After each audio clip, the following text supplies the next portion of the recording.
I've been teaching film studies at my local college for about 6 months now, since I got my degree. As well as teaching classes, a part of my job is to lease out cameras to the students and keep track of which cameras are available and which are leased out. This particular story is a few weeks old, but now I feel it's safe to talk about that fateful night. Since the theory part of the course is to be taken in May, we encourage our students to finish their practical work by mid-February. From Christmas onwards, cameras were being booked in all directions. On the third week of January, every camera had been lent out for the weekend. Well, not every camera. You see, we had 20 Kodak cameras, which we numbered between 1 and 20. All of those had been taken out, but we bought 4 new cameras of the same type, which had come on Wednesday and had not been leased out.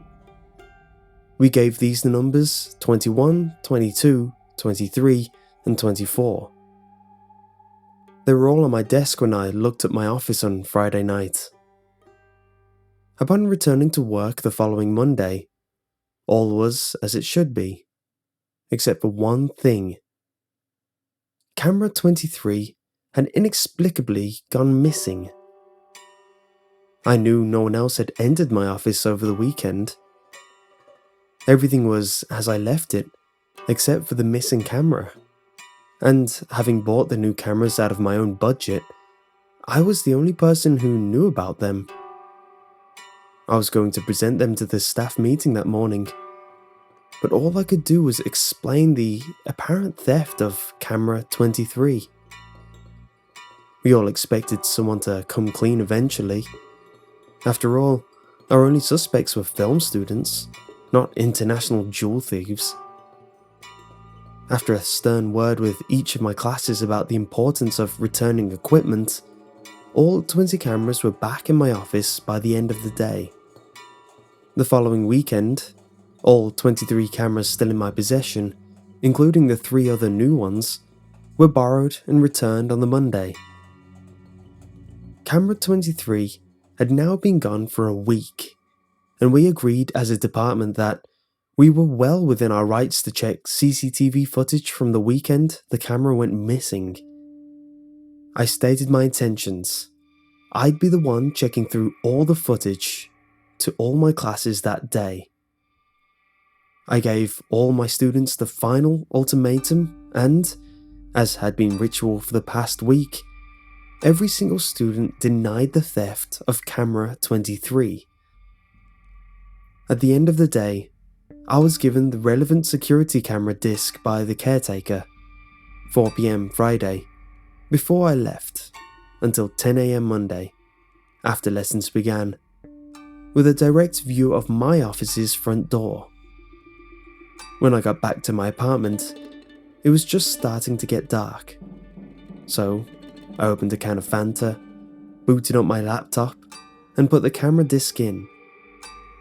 The camera showed a normal, quiet night on the Friday, and no life on the Saturday, except for members of a youth club simply walking to where they were meeting within college. Nothing weird happened until I skipped to midnight, between Saturday and Sunday. Suddenly, static filled the camera's vision as if it were an old VHS camera. The static engulfed the screen for around a minute, before it faded out into a rather peculiar image. A man was now staring directly at the camera. He was black, in his late 30s, and was bald. He had a heavy set face, but I couldn't tell if he was obese or not because I couldn't see his body. It was like a mugshot, but slightly closer up. He had demonic yellow eyes and a fat, downturned nose that looked like a lemon. But the most disturbing thing about him, apart from his icy gaze, was the fact that he had no mouth.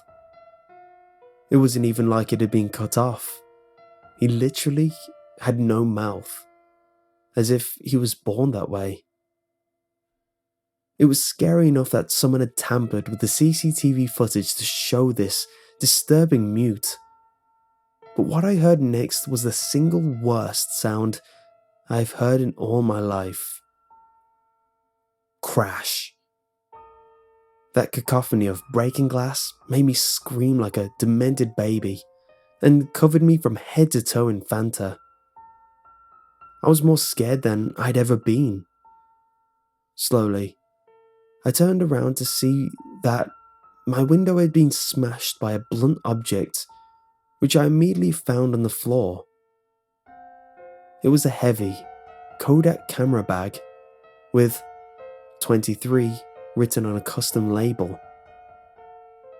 Camera 23. I was as relieved as I was scared at this point. I checked inside the bag for any signs of damage. Strangely, the camera was in the exact condition I'd bought it in, but with one anomaly.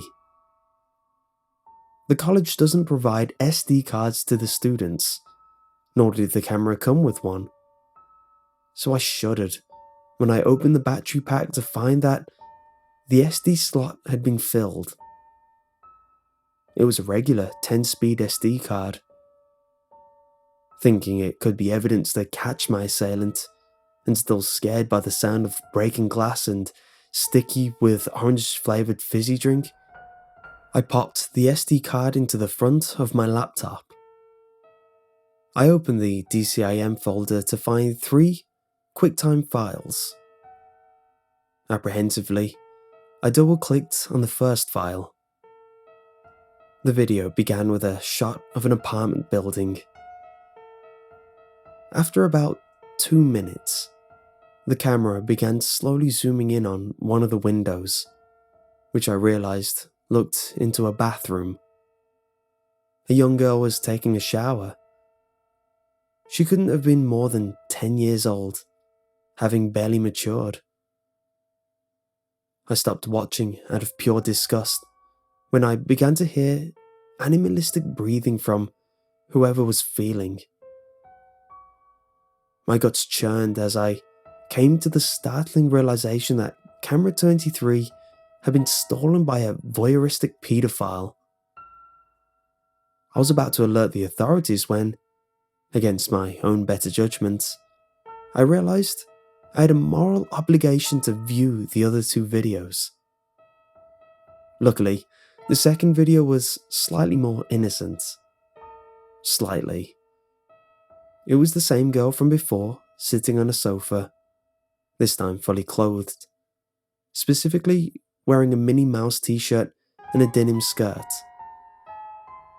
She was talking about her life into the camera, being asked questions by a sleazy-sounding man behind the camera. The disturbing thing was that, while the content of their conversation was perfectly innocent, the video was set out like one of those interview segments at the beginning of online porn films. I thought little of that as the video ended. I opened the third video, and what I saw disturbed and shocked me out of my Fanta-drenched seat. The girl was now tied to a table, naked, with a single burning light glowing above her. She was screaming at the top of her lungs, and, most disturbingly, her feet had been cut off with some kind of sharp object. Bloody pools replaced them as she continued to writhe in agony. Then, a door opened from the other side of the room, and an obese, dark-skinned man walked in. I felt a sharp pain in my neck for a second as I realized it was the man who had stared at me before, with the same piercing yellow eyes and lack of a mouth. Shockingly, he seemed to be wearing severed feet on his ears like antlers. I froze when I put 2 and 2 together. What kind of perverted madman was this? I noticed that he was naked also, and the next thing he did scarred me in a way no other image could. I vomited, tore the SD card out of my computer, and drove with all the speed I could muster to the local police department. A few days later, I got a call from the local chief of police. He said that the girl, who I won't name here, had been reported missing a few weeks earlier. I was told that she was murdered later in the video, and that her family were distraught, but thanked me for helping them uncover the mystery of their daughter's disappearance. I attended a funeral on principle and met with the family. This was no happy ending for them, but I was humbled to have helped them achieve a degree of closure. A few mysteries still remain, however. The girl's body was never found, and the authorities were unable to identify the house she was being interviewed in. The mystery that plagues me through this is that the police still have no record of an obese, mouthless black man with shockingly yellow eyes.